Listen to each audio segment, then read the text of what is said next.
हाँ शांति थोड़ा।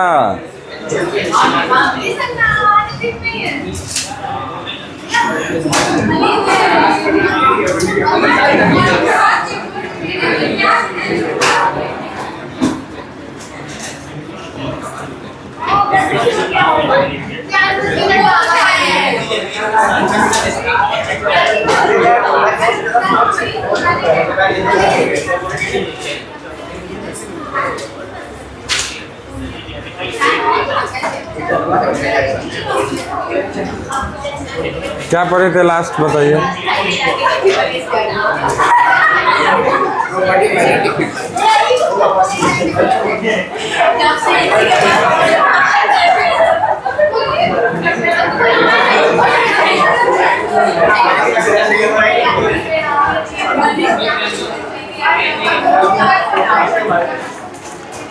m into 2l, m square l नहीं है ना। ये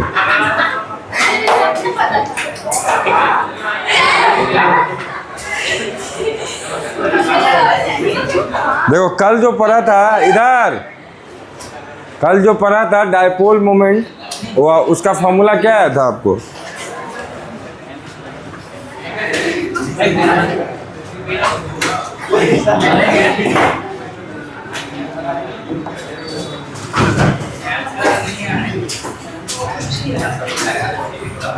ये आपका क्या था, इसका मैग्नीट्यूड था कि क्या था आपका m2l। अब दूसरा इसका डायरेक्शन क्या था बाबू, तो डायरेक्शन था आपका डायपोल मोमेंट का, डायरेक्शन था फ्रॉम साउथ पोल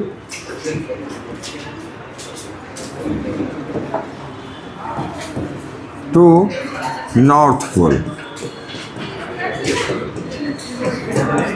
है ना, ये डायरेक्शन था। और तीसरी बात एक और पढ़े थे कि इसका यूनिट क्या आया था, तो यूनिट आया था एम्पियर मीटर स्क्वायर। ये सारी बात हम लोग कर चुके थे, ठीक है। अब आता है कि अगर कटिंग करेंगे हम एक बार मैग्नेट को तो क्या चीज़ होगा, कैसा वो बिहेव करेगा, उसका मैग्नेटिक डायपोल मोमेंट क्या होगा, ठीक है। ये सब सारी बातें हम लोग को देखना है। तो हेडिंग डालिए तो next cutting of bar magnet, heading डालिए कटिंग ऑफ बार मैग्नेट।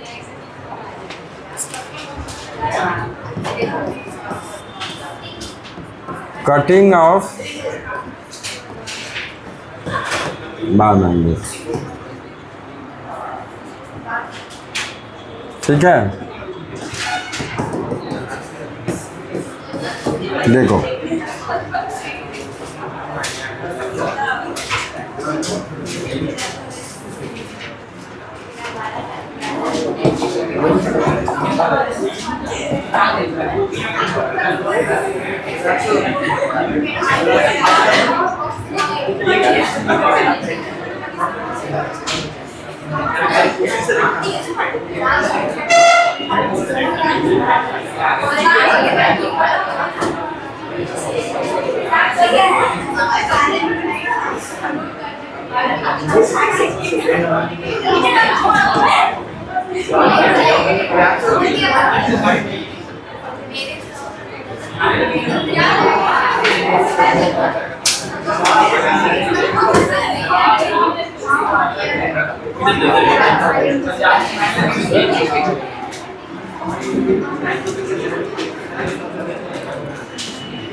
ठीक है, ध्यान रखो। ऐसा कोई अगर बार मैग्नेट है, इसको दो तरीके से आप काट सकते हैं। प्लीज़ बात बंद कर दीजिए। दो तरीके से काट सकते हैं। एक है आपका क्या है कि इसका लेंथ वाइज, है ना, एक है आपका क्या क्रॉस सेक्शन वाइज। अगर क्रॉस से जैसे देखो ध्यान से, अगर ऐसा कोई चीज़ है, ठीक है, ऐसा, इसको ऐसा अगर काटोगे तो इसको क्या बोलेंगे, क्रॉस सेक्शन वाइज। अगर ऐसा काटेंगे तो क्या बोलेंगे, लेंथ वाइज कर दिए, ठीक है ना, दो टुकड़े या जैसा भी हो। तो अगर आप लेंथ वाइज करते हैं, पहले तो देख लो, ये अगर ऐसा है तो इसका अगर लेंथ आपका देखिए अगर इसका लेंथ आपका L है, ठीक है, सपोज दैट, और मान लेते हैं कि पोल स्ट्रेंथ किसका कितना है, इसका पोल स्ट्रेंथ, दोनों पोल आपको ये भी पता है कि एक होगा नॉर्थ और एक होगा साउथ, तो दोनों का पोल स्ट्रेंथ क्या होता है, सेम होता है, ठीक है।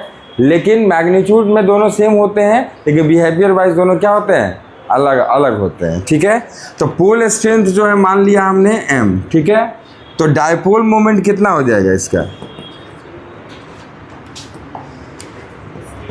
डायपोल मोमेंट इस समय कितना हो जाएगा,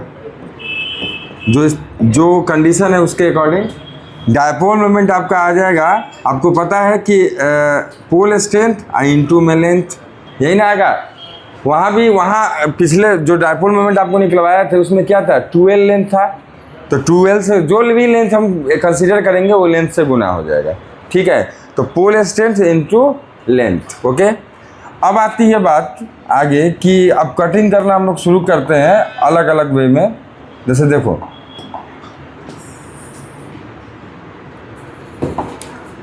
अगर फर्स्ट में आप कटिंग कर रहे हैं, कट द बार मैग्नेट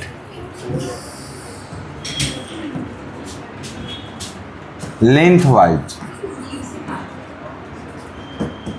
ठीक है, लेंथ वाइज अगर आप कट कर रहे हैं तो ध्यान से देखो, यही बार मैग्नेट का दो शेप में कट जाएगा। मान लो बीचों बीच से आपने यहाँ से कट कर दिया, ठीक है, तो ये दो शेप में बन जाएगा। कैसा बनेगा,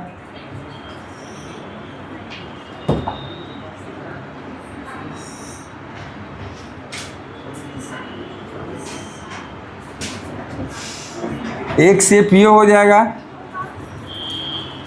पता होना चाहिए कि मोनोपोल कभी भी एग्जिस्ट नहीं करता है, इसका भी नॉर्थ और साउथ हो जाएगा। और दूसरा शेप हो जाएगा आपका कुछ ऐसा ही यहाँ पे,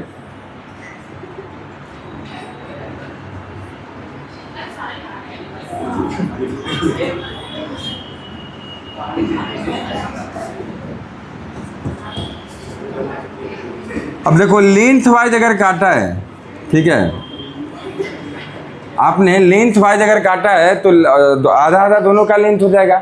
तो इसका लेंथ हो जाएगा L/2 और इसका भी लेंथ हो जाएगा L/2। और याद रखना एक बात और यही बता देता हूँ कि pole strength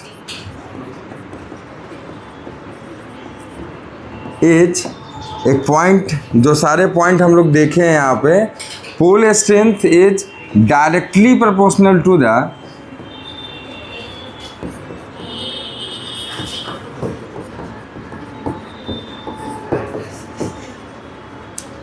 cross sectional area.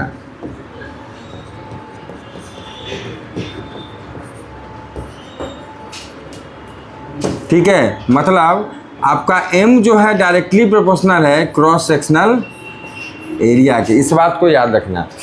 Directly proportional का मतलब क्या होता है, एरिया अगर किसी बार मैग्नेट का बड़ा है तो आपका क्या क्रॉस सेक्शनल एरिया अगर बड़ा है तो उसका पोल स्ट्रेंथ भी क्या होगा, ज़्यादा होगा, और छोटा है तो कम होगा। समझ रहे हैं, ये मतलब है। तब देखो ध्यान से, अगर आपने लेंथ वाइज, बेटा ध्यान से देखो, बात करने से कोई फ़ायदा होने वाला नहीं। फ़ायदा तब होगा जब इधर ध्यान दोगे। इधर देखो, अगर तुमने इसको लेंथ वाइज कट करा, जैसे मान लो ये सपोज दैट एक यूनिफॉर्म क्रॉस सेक्शनल एरिया, ये जो है एरिया है ये वाला, ये यूनिफॉर्म अगर है तो मान लीजिए अगर आपने इसको लेंथ वाइज काटा है तो बताओ दोनों पीस में क्या क्रॉस सेक्शनल एरिया चेंज होगा? नहीं, लेंथ चेंज होगा, है ना। लेंथ जो L था अब क्या हो गया, L/2। लेकिन क्रॉस सेक्शनल एरिया अभी भी क्या है, अगर पहले देखो लेंथ L था और क्रॉस सेक्शनल एरिया मान लिए A, तो अभी भी इसका क्रॉस सेक्शनल एरिया कितना है, A ही है, और इसका भी यही है। चेंज क्या हुआ है, लेंथ, है ना। तो अब जो नया magnetic field dipole, magnetic dipole moment निकालोगे वो m डैश कर लेते हैं, किसी एक का निकाल लो, दोनों का सेम ही होगा। तो एक का निकालो तो m डैश कितना हो जाएगा, होता क्या है, पोल स्ट्रेंथ इंटू लेंथ, यही ना करे हैं, pole strength into the length. बेटा ध्यान से देखो, पोल स्ट्रेंथ कितना है, वही, क्यों, क्योंकि एरिया क्रॉस सेक्शन एरिया क्या है, सेम। तो अभी भी पोल स्ट्रेंथ कितना होगा, m। तो एक नज़र चलो इसको लिख ही लेते हैं, पहले यहाँ भी लिख देते हैं। चलो देखो, पोल स्ट्रेंथ अभी भी कितना है, याद रखना। तो अभी भी m ही है। लेंथ कितना है, तो वो हाफ हो गया, L/2, ठीक है। तो डायपोल, मैग्नेटिक डायपोल मोमेंट नया जो होगा वो कितना हो जाएगा, डायपोल मोमेंट जो नया मिलेगा हमको वो कितना हो जाएगा। तो देखो m dash equal to pole strength into length, तो क्या m डैश ML/2 हो जाएगा, ये हो जाएगा। तो आपको ये क्या देखने को मिल रहा है कि पहले जो पोल स्ट्रेंथ था, अब जो पोल स्ट्रेंथ काटने के बाद आया है वो क्या हो गया, पहले का हाफ। मतलब m डैश इज m/2। समझ आ रहा है, ये हमको रिलेशन मिला, समझ आ रहा है, ये आया। तो अगर लेंथ वाइज काटोगे तो डायपोल मोमेंट कितना हो जाएगा, हाफ। अब जिस रेशियो में आप काटो, अभी तो हमने क्या काटा है, हाफ हाफ काटा है, इसलिए हाफ हो गया, है ना। एक तिहाई अगर 3 भागों में बांटोगे तो उसके अकॉर्डिंग आ जाएगा, 4 भागों में बांटोगे उस रेशियो में हो जाएगा। वो डिपेंड करेगा आप कितने पार्ट्स में उसको कट करते हैं, ठीक है। तो एक हम लोगों ने एग्जाम्पल लेके सेट कर लिया, अब क्वेश्चन में जैसा रहेगा हम अप्लाई कर सकते हैं, यू कैन अप्लाई, ओके। इसको पहले नोट डाउन कर लें।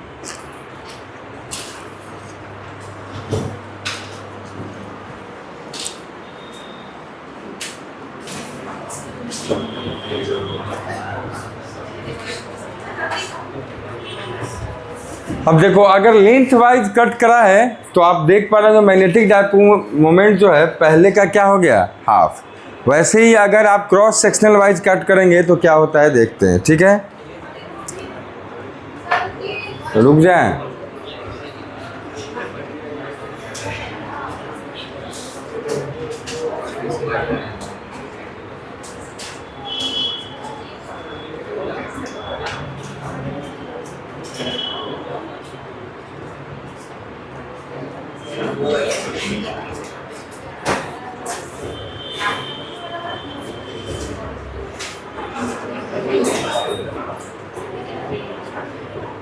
हो गया, जल्दी करो। अरे इतना छोटा सा लिखने में कितना टाइम लगेगा।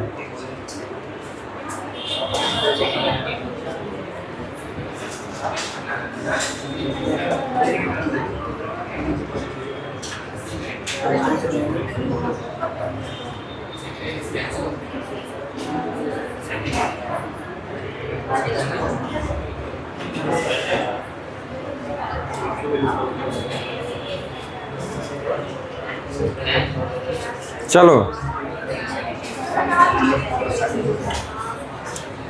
अब अगर देखो ध्यान से, cut the magnet cross sectional area wise.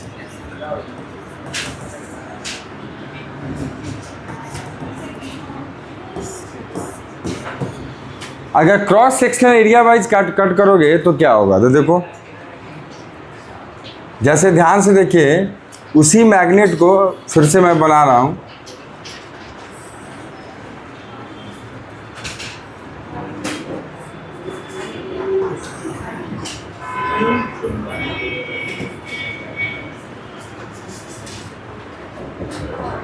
इधर देखो, ये था नॉर्थ, ये था साउथ। अब इसको cross sectional area wise cut करने का मतलब है आप ऐसा कट कर दोगे, ऐसा हाफ हाफ में, ठीक है। लेंथ क्या था, तो L था, और क्रॉस सेक्शन एरिया क्या था, तो ये था, ठीक है। तो अब 2 पीस कैसा बन जाएगा, तो थोड़ा पतला पतला बनेगा। लेकिन बताओ क्या लेंथ में कोई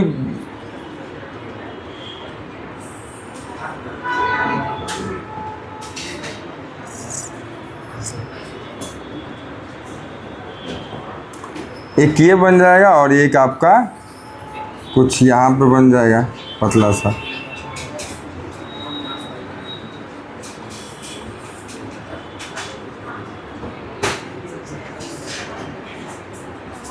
ठीक है, तब देखो लेंथ में कोई भी चेंज नहीं आएगा, लेंथ अभी भी दोनों का एल ही है।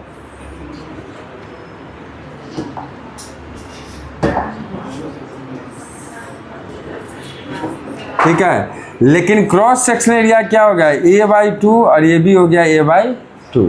ठीक है, तो ये आपका चेंज हो गया। तो ध्यान से देखो, तुम अगर लिखोगे क्या तो लेंथ अभी भी l है, लेकिन क्रॉस सेक्शनल एरिया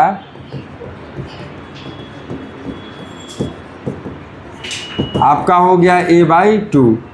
तो पोल स्ट्रेंथ कितना हो जाएगा, मैंने आपको पहले ही बता दिया है कि पोल स्ट्रेंथ क्या होता है, क्रॉस सेक्शनल एरिया के डायरेक्टली प्रोपोर्शनल होता है। ठीक है ना, क्या होता है, डायरेक्टली प्रोपोर्शनल। तो पोल स्ट्रेंथ अगर a/2 है तो बेटा ये क्या हो जाएगा, m/2, डायरेक्टली प्रोपोर्शनल होता है। वो आधा हुआ तो ये भी आधा हो जाएगा, क्योंकि यहाँ पे पोल स्ट्रेंथ जब शुरू में ये जो था इसका पोल स्ट्रेंथ क्या माना था, याद होगा पिछले में m लिखे थे, तो आ जाएगा m/2। अब यहाँ से आप देखो तो यहाँ से आपका डायपोल मोमेंट कितना आ जाएगा, तो ये हो जाता है पोल स्ट्रेंथ इनटू में लेंथ, तो लेंथ वही मतलब कितना ml/2। तो बताओ ये जो नया पोल स्ट्रेंथ आया m' ये कितना आ गया ml/2। तो बाबू पहले वाले पोल स्ट्रेंथ का ये वैल्यू क्या है, बोलो फिर से m/2। तो दोनों कंडीशन में पोल स्ट्रेंथ क्या हो गया, पोल स्ट्रेंथ कह रहे डायपोल मोमेंट क्या हो गया, सेम कि हाफ। ठीक है, तो लिख लीजिए, हाँ दोनों कंडीशन में सेम है, बिल्कुल बिल्कुल बिल्कुल। कहोगे कि उस कंडीशन में भी m/2 आया और इसमें भी, हाँ वही चीज़ है। लेकिन प्रीवियस वाले से अगर आप कंपेयर करेंगे तो कितना हो गया, हाफ, दोनों कंडीशन।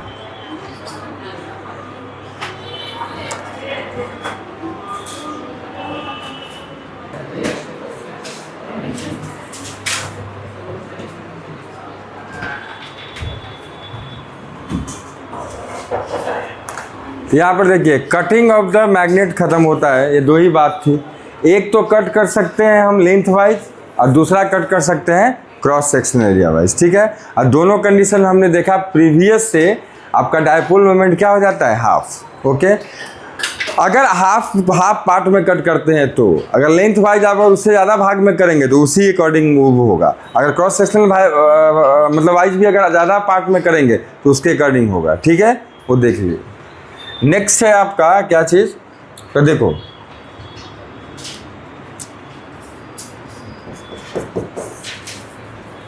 जरा आपको याद होगा कि इलेक्ट्रोस्टैटिक्स में पढ़ा था इलेक्ट्रिक डायपोल। ठीक है, यहाँ पर मैग्नेट भी कैसा है, मैग्नेटिक डायपोल की तरह। वहाँ भी two equal charges with different polarity एक स्मॉल सेपरेशन के साथ सेपरेटेड होता था, तो उसको हम कहते थे इलेक्ट्रिक डायपोल। यहाँ भी दो पोल्स विथ डिफरेंट बिहेवियर और आपका पोल स्ट्रेंथ दोनों का क्या होता है, same, separated by A small distance. इसको आप क्या बोलते हैं, मैग्नेटिक डायपोल।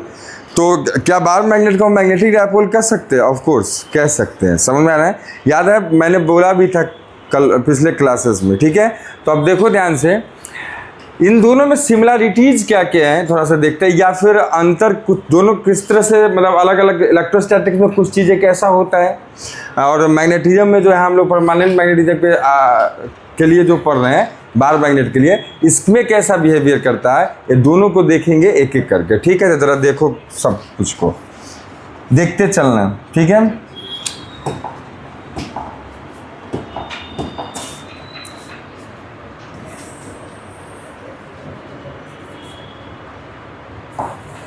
देखो बाबू, अगर बात करें एक इलेक्ट्रिक डायपोल की, ठीक है, तो मैं लिख देता हूं फील्ड लाइंस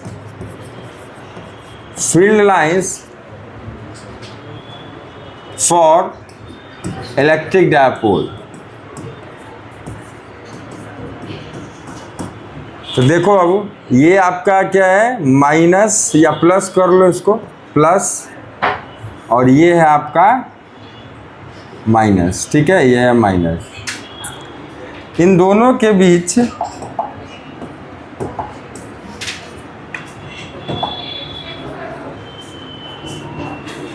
इसके लिए आपका फील्ड लाइंस कैसा बनता है, वो तीनों में से एक निकलो तो है बाबू। आप आगे बैठो तो आगे आओ, आप इधर चलिए, नहीं तो तुमको भी अगली बार यहाँ बैठाएंगे।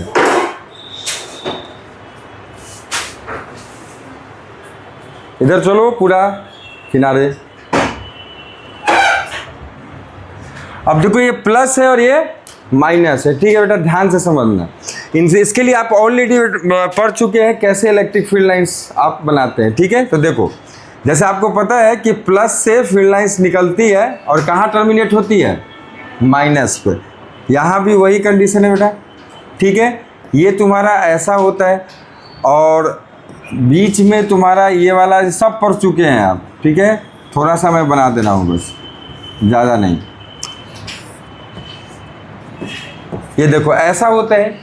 अच्छा यहीं पे अगर मैं बात कर लूँ मैग्नेटिक के केस में तो क्या हो जाएगा, देखो एक एक पॉइंट देखिए। यहाँ पर क्या होगा, फील्ड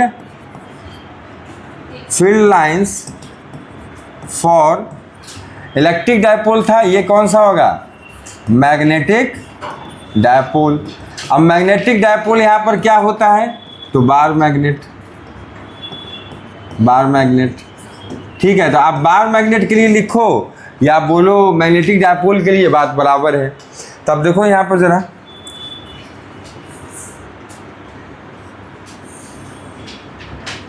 ठीक है, ये आपका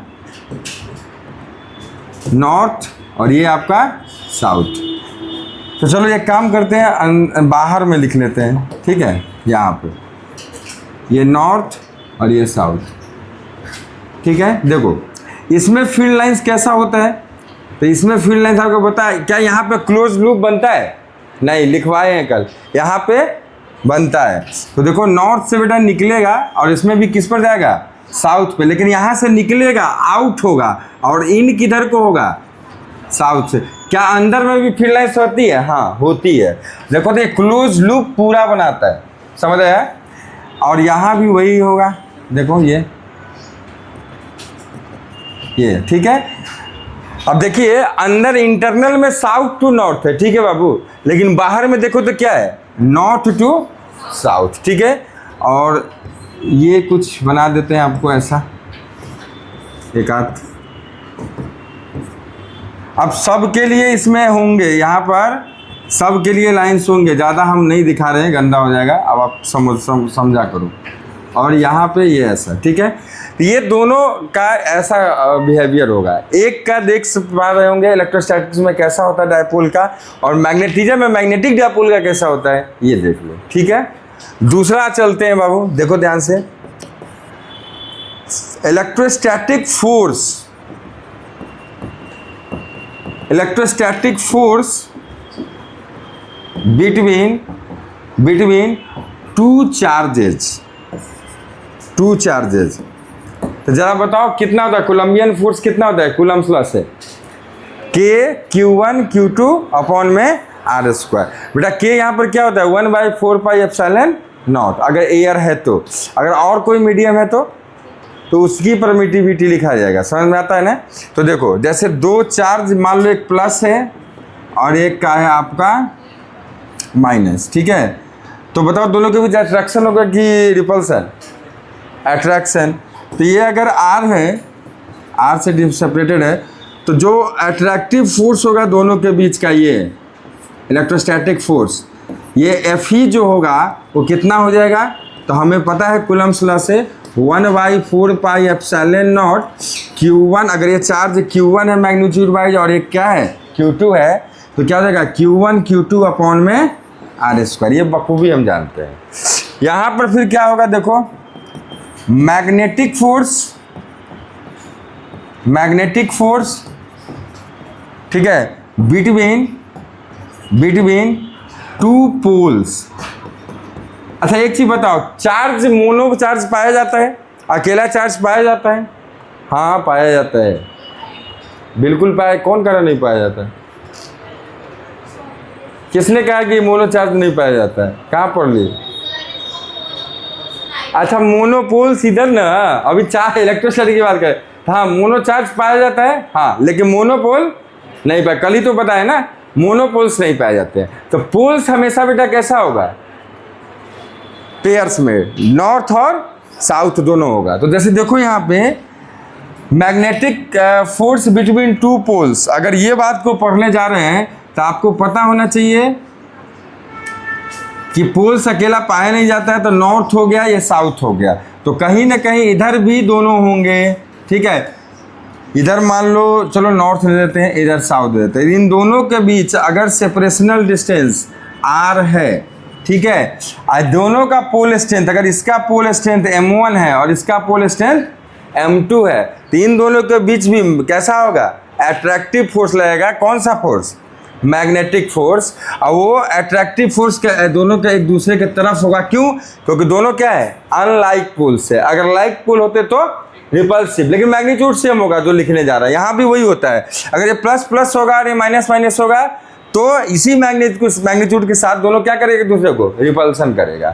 तो यहाँ कितनी होगी सर, तो यहाँ पर होगी, देखो ये जो फोर्स मैग्नेटिक होगा FV, मैग्नेटिक फील्ड को किससे डिनोट करते हैं, B से, तो FV जो होगा वो कितना होगा, μ0/4 पाई। याद है यहाँ पर जो रोल ये है वही रोल यहाँ पर इसका है। इसको कहते हैं इलेक्ट्रोस्टैटिक कांस्टेंट, इसको कहते हैं मैग्नेटोस्टैटिक कांस्टेंट। समझ आ रहा है, तो μ0/4 पाई, और इसका पोल स्ट्रेंथ m1, इसका पोल स्ट्रेंथ m2 अपॉन में r²। प्लीज याद रखना है, सेम टू सेम होगा, सेम टू सेम। ये कहते हैं, इसको क्या बोलते हैं, तो magnetic force between two poles लिखा हुआ है। समझ आया, तो प्लीज इसको नोट डाउन करो।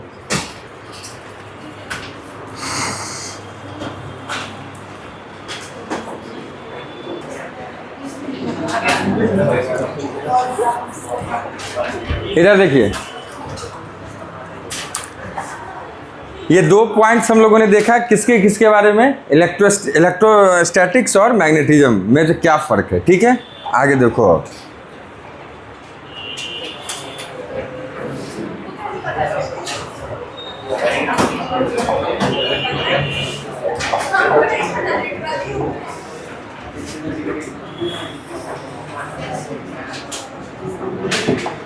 ध्यान से देखना, तीसरा पॉइंट ये चीज़ है कि अगर किसी इलेक्ट्रिक फील्ड में, इधर अगर किसी इलेक्ट्रिक फील्ड में जिसका फील्ड स्ट्रेंथ कितना है बाबू, वेक्टर कैपिटल E, ठीक है, अगर इसमें आप एक पॉजिटिव चार्ज को डालते हैं तो आपको पता है इस पर फोर्स किधर लगता है, इलेक्ट्रोस्टैटिक फील्ड के डायरेक्शन में। मतलब अगर इस पर चार्ज है Q, ठीक है, देख किधर लगेगा, Q इंटू E, इसी डायरेक्शन में। अगर नेगेटिव चार्ज डालते हो, अगर इसका चार्ज है Q, मैग्नीट्यूड है Q, नेगेटिव चार्ज है, इस पर फील्ड के डायरेक्शन में किधर लगेगा, opposite force Q into E से। ठीक है, ऐसे ही अगर यूनिफॉर्म मैग्नेटिक फील्ड है कहीं, नॉन यूनिफॉर्म होगा तब भी हो लगेगा, ऐसा नहीं है। ठीक है, तो अगर आप एक मोनोपोल तो पाया नहीं जाता है, तो आप एक बार मैग्नेट को डालोगे और इस पे आपका नॉर्थ और साउथ, तो एक काम करते हैं, दिखाने में अच्छा लगेगा क्या चीज़, कि इसको शो आउट करने में, इसको साउथ और इसको नॉर्थ कर देते हैं। इधर ध्यान दीजिए, नॉर्थ पे फोर्स किधर लगेगा, मैग्नेटिक फील्ड के डायरेक्शन में। याद होगा मैंने बोला था कि नॉर्थ पोल कैसा बिहेव करता है, जैसा कि पॉजिटिव चार्ज, और साउथ पोल कैसा बिहेव करता है, जैसा कि नेगेटिव चार्ज। तो इसमें किधर फोर्स लगेगा, इस तरफ। ठीक है, कितना लगेगा, तो इसका पोल स्ट्रेंथ तो दोनों का सेम होगा। ठीक है, तो M इंटू में B। ठीक है, और याद रखना है वेक्टर, ये जो फोर्स लगता है, फोर्स कभी स्केलर थोड़ी होता है, डायरेक्शन भी है इसमें, तो M इंटू B ऐसा। और साउथ पर किधर लगेगा, तो फील्ड के अपोजिट डायरेक्शन में, और वो कितना हो जाएगा, M इंटू B। वैसे देखा जाए तो नेट इस पर कितना फोर्स है, 0। पूरी बार मैग्नेट पर नेट फोर्स कितना है, 0। जितना इस डायरेक्शन में उतना इस डायरेक्शन में। लेकिन अकेला अगर नॉर्थ पोल पे पूछे तो कितना है, M इंटू B, और ये साउथ पोल पे पूछे तो क्या है, M into B, but direction क्या है, अपोजिट है। इस बात को याद रखना है। नेक्स्ट क्या है कि the electric field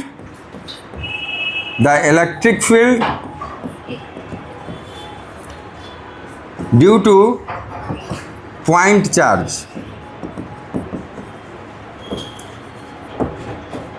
point charge याद होगा, प्लस चार्ज अगर पॉइंट चार्ज है Q, ठीक है, और इससे दूरी अगर मान लीजिए r डिस्टेंस पर आपसे कोई पूछता है इस पॉइंट पे, मान लो पॉइंट P है, कि यहाँ पर कितनी इलेक्ट्रिक फील्ड होती है, याद करो तो कितना था, KQ/r²।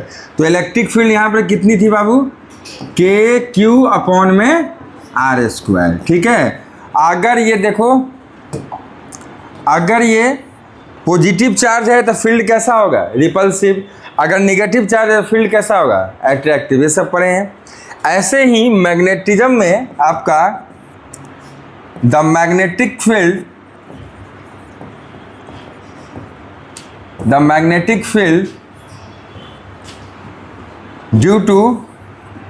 Due to any pole of the bar magnet, ठीक है। देखिए कितना होगा, तो अगर मान लीजिए एक बार मैग्नेट है, मोनोपोल तो पाया नहीं जाता, तो अगर ये नॉर्थ पोल है, ठीक है, तो इसके वजह से इससे कितनी दूरी पर फिर से r डिस्टेंस पर अगर कोई आपसे फील्ड पूछता है, मान लो ये पॉइंट P है, इस जगह पर पूछता है, तो आप क्या बोलोगे, इसका पोल स्ट्रेंथ अगर m है, साउथ इधर भी होगा, कोई दिक्कत, वो तो पाया ही जाएगा। अब अभी सिर्फ हम इसके वजह से बात कर रहे हैं, इसके वजह से अगर कहीं हुआ तो फिर भी उसकी भी बात किया जाएगा, ठीक है। तो अगर इसके वजह से बात करें तो कितनी हो जाएगी, वैसे ही सेम टू सेम। तो बताओ, यहाँ पर इसको हम लोग डिनोट करेंगे फील्ड को B से, है ना, B से, याद है ना, इलेक्ट्रिक फील्ड को E से, मैग्नेटिक फील्ड को B से, ऑलरेडी इलेक्ट्रोमैग्नेटिज्म में B से हम लोग डिनोट कर रहे थे, ठीक है। तो B इक्वल टू कितना हो जाएगा बताओ तो, K, तो K यहाँ पर K कितना होता है, 1/4πε0, मैं लिख देता हूँ हेयर, K इक्वल टू 1/4πε0। कब, जब सारा मीडियम, किसमें ये सारा सिस्टम रखा हुआ है, एयर में या वैक्यूम या फ्री स्पेस में। वैसे ही यहाँ पर क्या हो जाएगा, यहाँ पर μ0/4π, यहाँ डायरेक्ट हम ये वैल्यू ही डाल देते हैं, μ0/4π, और साथ में कितना होगा तो बाबू, इसका पोल स्ट्रेंथ m/r², ये आपका बन जाएगा magnetic field at point P due to this pole. अच्छा एक चीज़ बताओ, अगर कोई पोल बोल दे कि नॉर्थ पोल की वजह से ये मैग्नेटिक फील्ड है, तो साउथ पोल की वजह से कितना होगा, है सेम रहेगा। ध्यान से देखो तो क्या μ0/4π इंटू m/r² ही रहेगा, नहीं, ये डिस्टेंस कहाँ जाएगा, यहाँ से यहाँ तक r है, तो ये अगर l है तो क्या हो जाएगा, r प्लस l का होल स्क्वायर। समझ आया, तो लिखिए,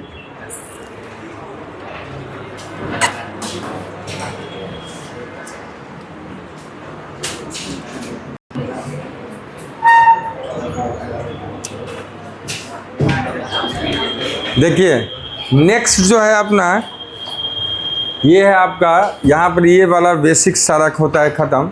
नेक्स्ट आपका आता है कि मैग्नेटिक डायपोल की वजह से मैग्नेटिक फील्ड निकालना, ठीक है। तो लिखिए, अच्छा उससे बिफोर स्टार्टिंग दैट टॉपिक एक क्वेश्चन लिखो तो, न्यूमेरिकल लिखिए, न्यूमेरिकल लिखिए थे, two identical thin bar magnets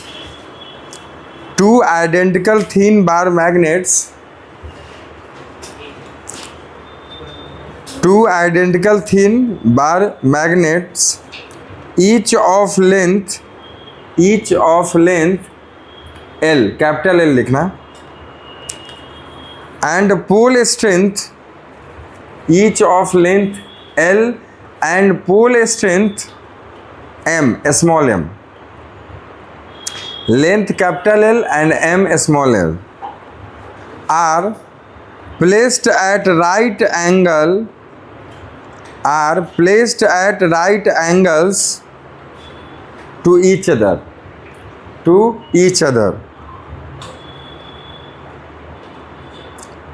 comma देखे, with north pole of one touching the south pole of the other, with north pole of one touching the south pole of other. Full stop. आगे find the magnetic dipole moment of the system. Find the magnetic dipole moment of the system. बनाइए तो इसको जरा. Find the magnetic dipole moment of the system. बनाइए.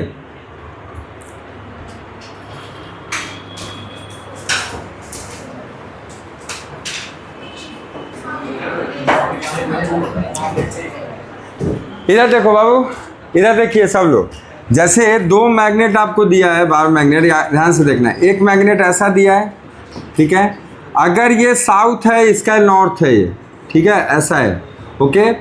तो दूसरा magnet दिया है कि कुछ इस तरह से रखा हुआ है, इसका नॉर्थ है और ये साउथ है, ऐसा है, ठीक है. आप समझना ध्यान से.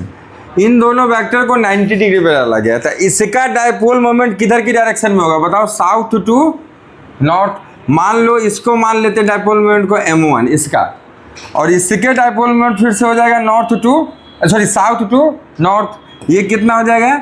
m2, ठीक है. तो देखो इसको इधर बनाते हैं. एक वेक्टर ऊपर की तरफ है, देखो ये m1, ठीक है. और दूसरा वेक्टर किधर है? इधर की तरफ है, जो ये है m2, ठीक है. अब m1 और m2 का मैग्नीट्यूड सेम होगा, क्योंकि दो पोल स्ट्रेंथ सेम है और लेंथ सेम है ना दोनों का. अरे बोलो ना.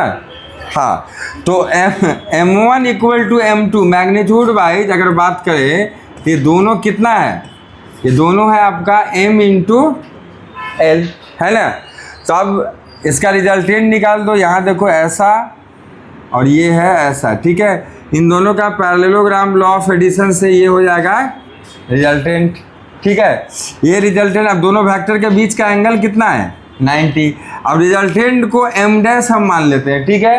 तो m डैश की मैग्नीट्यूड कितनी हो जाती है? रूट ओवर, याद है parallelogram law of addition, triangle law of addition, उसका रिजल्टेंट का फॉर्मूला क्या होता था? ये root over a square plus b square plus 2ab cos theta, है ना बेटा. तो यहाँ से देखो m1 का स्क्वायर, m1 के मैग्नीट्यूड का स्क्वायर, m2 का square plus 2m1 m2 cos theta. यहाँ पर चलो कितना है? चलो अभी थीटा ही दे देते हैं. तो वैल्यू डालो, कितना आ जाएगा? m स्क्वायर l स्क्वायर हो जाएगा plus m square l square, ठीक है, plus 2m square l square. ये कैसे हुआ? तो दोनों का ml डालोगे तो m स्क्वायर l स्क्वायर, और कॉस कितना आ जाएगा? 90 डिग्री, ठीक है. तो यहाँ से आपका ये आ जाएगा 2m स्क्वायर l स्क्वायर, ठीक है. आप प्लस यहाँ से आ जाएगा 2m स्क्वायर l स्क्वायर हो जाएगा.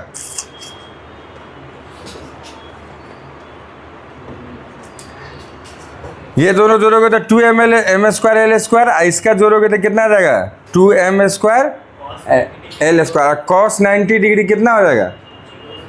0. हाँ, तो 0. Cos 90 degree 0. तो चलो इसकी वैल्यू 0, ठीक है. क्या बोल रहे हैं? 2 ये वाला, ये है. अरे 2ab कॉस थीटा होता है ना. हाँ हाँ, नहीं समझे? हाँ, तो 2a की जगह क्या लिखोगे? ml. इधर देखो, और फिर b की जगह भी क्या लिखोगे? ml. तो m स्क्वायर l स्क्वायर हो जाएगा 2m स्क्वायर l स्क्वायर और कॉस 90. कॉस 90 का वैल्यू 0. तो पूरा टर्म कितना हो जाएगा? 0. तो आपका आया क्या m डैश का वैल्यू? बोलो. Root over 2m square, sorry ये छोटा वाला m है ना. हाँ, m स्क्वायर l स्क्वायर हो जाएगा. तो यहाँ से m डैश इक्वल टू आपका क्या आ जाएगा? Root 2ml. ये आ जाएगा आपका आंसर. प्लीज़ नोट डाउन, लिख लो जल्दी से.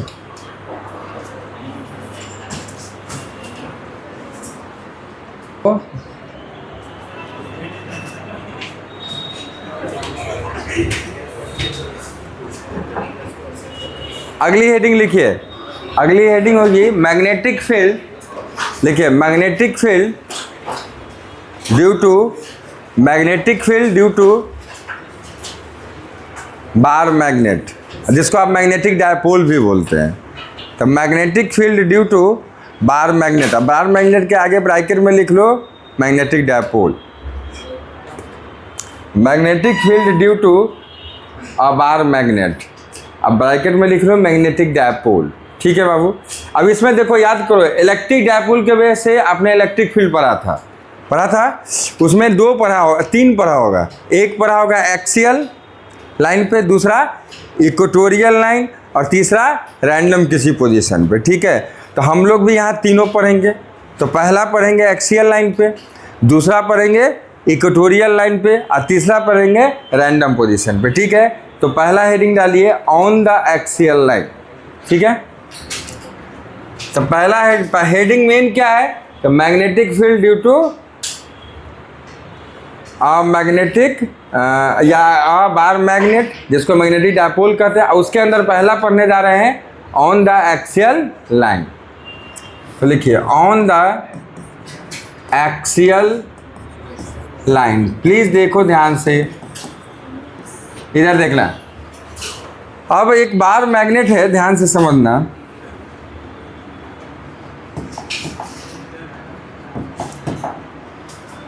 Please pay your concentration on the board. देखो अगर मान लो एक बार मैग्नेट है ये, ठीक है बाबू, और इससे इसका आपको पता है कि 2 पोल्स होते हैं, एक नॉर्थ और एक साउथ। मान लिया ये साउथ पोल है और ये नॉर्थ पोल है। ठीक है, और यहाँ से दोनों पोल को मिलाने वाली लाइन को हम बोलते हैं एक्सिस, बता चुका हूँ, है ना। और इनके सेंटर को बोलते हैं centre of the dipole, magnetic dipole, या centre of the bar magnet. ठीक है, जिस पॉइंट का नाम हम दे रहे हैं ओ। ठीक है, अब देखो ध्यान से, चलो ओ से कंफ्यूज ना हो जाओ, रहने दो, सेंटर ही है। ठीक है, अब यहाँ से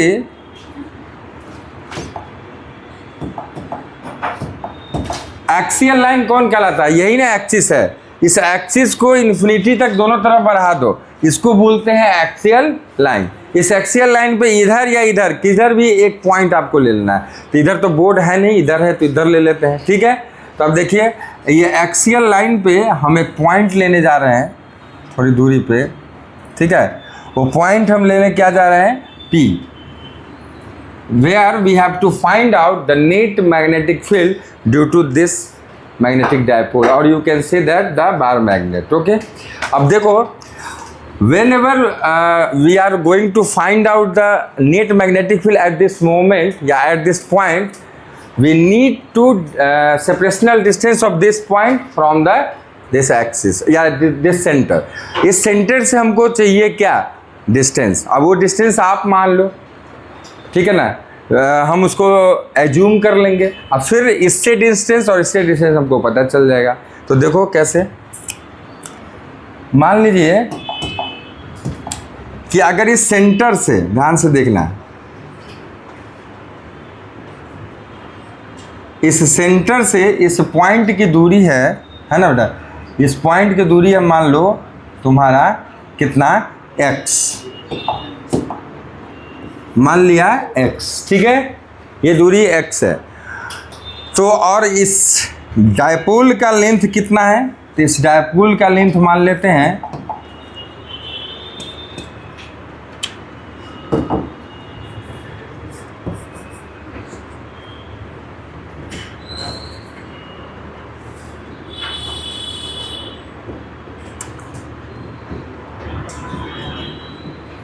हमने मान लिया इस डायपोल का लेंथ कितना, तो 2L। तो आपको ये पता होना चाहिए ये लेंथ कितना है L, ये लेंथ कितना है यहाँ से यहाँ तक, तो ये भी L है क्योंकि पूरा 2L है। अब इजीली हमको पता हो गया कि इस वाले पोल से इसकी दूरी कितनी है और इस वाले पोल से कितनी दूरी है। कैसे, इस वाले पोल से कितना दूरी है, x + L, और इस वाले पोल से इसकी दूरी कितनी है, तो x - L। समझ आया। अब एक बात और हमको पता है कि north pole behaving like a positive charge and south pole behaving like a negative charge. अब यहाँ पर किसी पोल से एक डिस्टेंस पर कितना फील्ड होता है, अभी मैंने जो 4-5 पॉइंट पढ़ाया था उसमें नीचे लिखा था, याद है? उसी से हम उसका क्या करेंगे, डेरिवेशन करेंगे, तो फॉर्मूला लिखेंगे फिर डेराइव करेंगे। तो ध्यान से देखना, जैसे किसकी वजह से अगर बात करें, अगर नॉर्थ पोल की वजह से बात करोगे तो बताओ इस पे फील्ड कैसा होगा, कैसा होगा? नॉर्थ पोल कैसा बिहेव करता है? पॉजिटिव चार्ज के। तो पॉजिटिव चार्ज का फील्ड कैसा होता है? रिपल्सिव। कैसा होता है? रिपल्सिव। मतलब फील्ड आपका इसका कैसा होगा? रिपल्सिव। और फील्ड को नाम दे देते हैं B1। क्या नाम देते हैं? B1। अब ध्यान दो, नेगेटिव बोले तो साउथ पोल की वजह से, नेगेटिव नहीं, साउथ पोल की वजह से किधर होगा? जैसा नेगेटिव चार्ज की वजह से होता है, कैसा होता है? अट्रैक्टिव। तो ये कैसा होगा? तो इस तरफ होगा, इस तरफ होगा। और ये कितना होगा? तो B2 मान लेते हैं, ठीक है। अब एक चीज़ बताओ, दोनों फील्ड में कौन बड़ा है? B1 बड़ा होगा कि B2 बड़ा होगा? B1। क्यों? क्योंकि इसका दूरी इससे क्या है? कम है, और इसका क्या है? ज़्यादा है, स्लाइटली ही ज़्यादा है, लेकिन है तो, है ना? तो ये छोटा होगा और ये बड़ा होगा, ग्रेटर होगा। तो if B1 is greater than B2 then net magnetic field at this point P कितना होगा? B1 minus B2, because whenever the two vectors applied on a single point in the opposite direction, the net you can say that the net result of both vectors is the क्या कहोगे? Difference of both vectors, है ना? मतलब subtraction of the both vectors. हमको पता है, we know that the subtraction process of the two vectors, है ना? तो सब्ट्रैक्शन लॉ ऑफ वेक्टर जानते हो ना? दो वेक्टर का घटाओ, दो वेक्टर का जोड़। जो अभी भी एक क्वेश्चन करे तो क्या था? एडिशन ऑफ द वेक्टर, है ना? सब्ट्रैक्शन ऑफ द वेक्टर हम लोग अच्छे से जानते हैं। तब ध्यान दीजिए, जैसे इस जगह पे आपको करना है, अगर एक ही लाइन ऑफ एक्शन में है तो इसको तो स्केलर की तरह क्या करते हैं? जोड़ और घटाव कर देते हैं। तो क्या करोगे? B1 minus B2। तो पहले B1 का वैल्यू लिख लेते हैं, ठीक है? इधर देखो, अब लैंग्वेज क्या लिखेंगे? देखिए, the magnetic field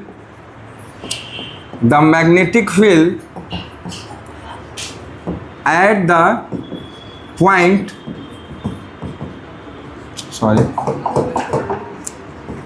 the point P due to south pole, ठीक है? साउथ पोल की वजह से क्या? अच्छा, दोनों का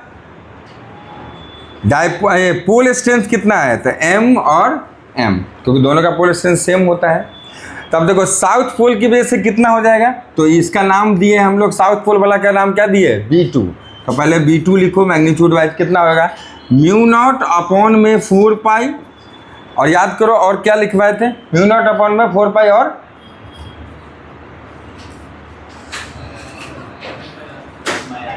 अरे जैसे वहाँ KQ/R² रहता, तो यहाँ क्या होगा? K हो गया ये M/R²। तो M/R क्या है? इससे दूरी कितनी है बाबू? X + L। तो X + L का होल स्क्वायर, खत्म। समझ आया? आगे, द मैग्नेटिक फील्ड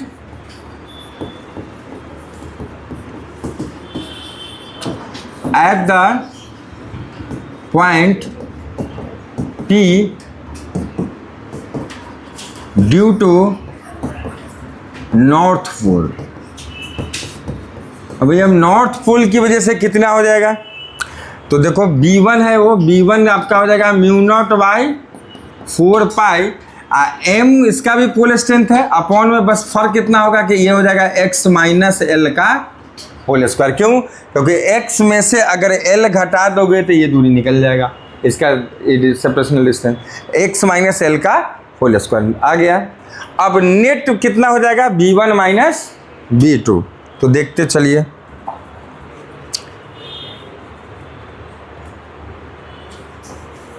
ठीक है? तो देखिए,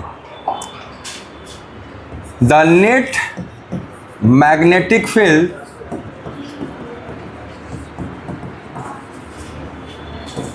एट पॉइंट P इज कितना हो जाएगा?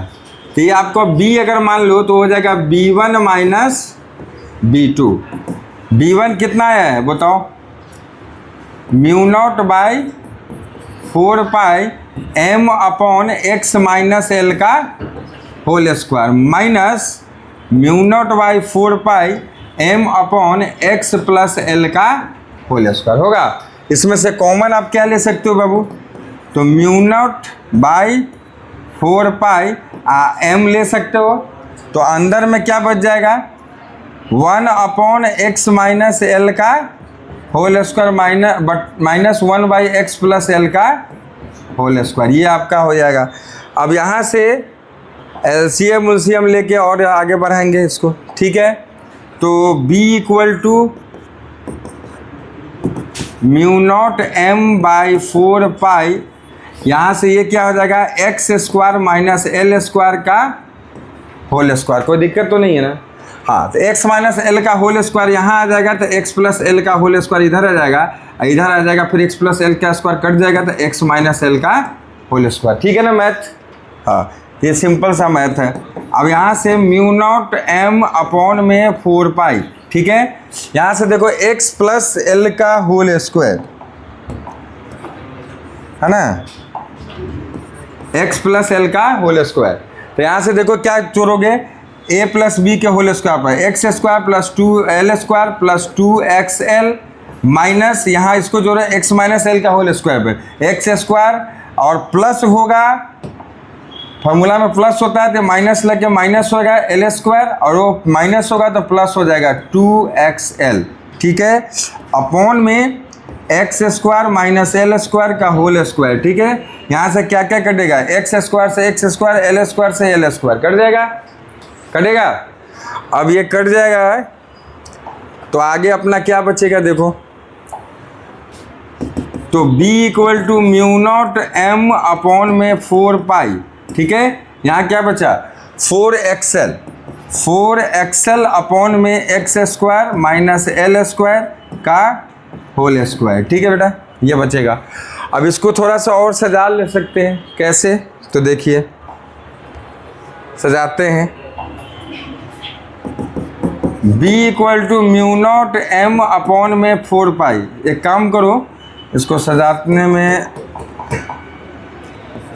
Mu naught upon 4 pi, m को अंदर ले जाओ, ठीक है, m को अंदर ले जाओ, तो 2ml अंदर ले गए, इंटू क्या बचा, तो 2 बचा तो 2x बच जाएगा, बच जाएगा। देखो कैसा, 2 2 जा 4xl और m को अंदर लाए वो आ गया, ठीक है। इतना आ जाएगा, अपॉन में इंटू कर दो, अपॉन में x square minus L square का होल स्क्वायर, ठीक है। एक चीज बताओ 2ml क्या है, 2l लेंथ था, m क्या था डायपोल मोमेंट, डायपोल मोमेंट कर रहे हैं, ये पोल स्ट्रेंथ, तो यहाँ क्या गया डायपोल मोमेंट, तो ये मैग्नेटिक डायपोल कैपिटल M लिख सकते हैं। तो बेटा इसको यहाँ से देखो b equal to mu naught by 4 pi, अंदर में क्या बचेगा, अंदर में बचेगा तुम्हारा m इंटू 2x अपॉन में क्या हो जाएगा x square minus L square का होल स्क्वायर हो जाएगा। तो एक काम करते हैं, इसको m को इस तरफ ही लिख लो, ठीक है, m को इधर लिख लो, ठीक है, और इसको हम लोग ये कर देंगे, समझ आया। तो यहाँ पे आके ये डेरिवेशन का मोस्टली क्या हुआ है, एंडिंग हुआ। तो इधर ध्यान दो बाबू, इधर तो इधर देखो एक सेकंड, तुम चाहो तो एक काम और कर सकते हो, इस m को बाहर ले सकते हो, ठीक है। तो एक काम करो बाहर ही ले लो और ये 2x/y इतना कर दो, ठीक है। इधर देखो, अगर मान लो लेंथ जो है मैग्नेट बार मैग्नेट का वो बहुत छोटा है इन कंपेरिजन टू x, ठीक है ना, x, तो आप l को प्लस माइनस में क्या कर सकते हो, नेग्लेक्ट। तो इधर एक बार देख ही लो, उसके बाद तुम लोग लिखते रहना। देखो if x is greater than l, then l tends to क्या हो जाएगा 0। तो यहाँ वैल्यू पुट करो, तो b इक्वल टू आपका क्या आ जाएगा म्यू नॉट 4 पाई। देखो ध्यान से, यहाँ अगर l खत्म कर जाओगे 0 हो जाएगा तो x का पावर क्या हो जाएगा 4, और x का पावर 4 हो जाएगा तो बट x से x कट जाएगा तो क्या आ जाएगा 2/x³। तो यहाँ क्या लिखोगे म्यू नॉट बाई 4 पर म्यू नॉट m/4 पाई, अंदर में क्या बच जाएगा बोलो, अंदर में बच जाएगा तुम्हारा 2/x³। समझ आया? या एक काम और कर सकते हैं बाबू, इसको सजाने के लिए m को अंदर लिख लो, है ना, तो 2m/x³। इधर देखिए प्लीज, यहाँ से क्या है mu naught by 4 pi 2m/x³। कब? जब हम ये कंसीडर में ले रहे हैं कि l जो है बहुत छोटा है इन कंपेरिजन टू x। ठीक है,